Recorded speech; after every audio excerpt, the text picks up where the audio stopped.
আজকের আমি রান্না করব কাতলা মাছ গাঁটি কচু আলু দিয়ে ঝোল।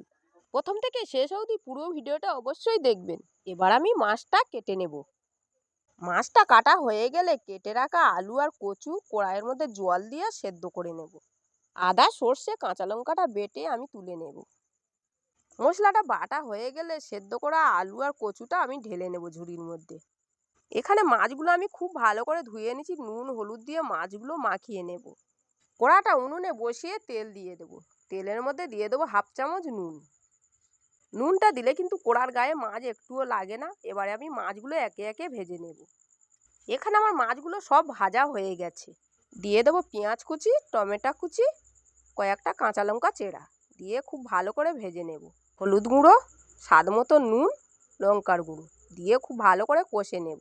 সর্ষে কাঁচা লঙ্কা আদা বাটাটাও দিয়ে দেব। দিয়ে আরও কিছুক্ষণ কষে নেব। এখানে আমার মশলাটা খুব ভালো করে কষা হয়ে গেলে দিয়ে দেবো 1 চামচ জিরের গুঁড়ো। দিয়ে সেদ্ধ করা কচু আর আলুটা দিয়ে আরও কিছুক্ষণ কষে নেব। এখানে আমার সব কিছু কষা হয়ে গেলে পরিমাণ মতো জল দিয়ে দেব। তরকারিটা খুব ভালো করে ফুটে গেলে ভেজে রাখা মাছগুলো দিয়ে দেব। মাছগুলো দেওয়ার পরে একটু ফুটে গেলে নামিয়ে নেব। নামিয়ে নিলেই রেডি আমার মাছের ঝোল। খেতে কিন্তু দারুণ লাগে গরম ভাতের সঙ্গে।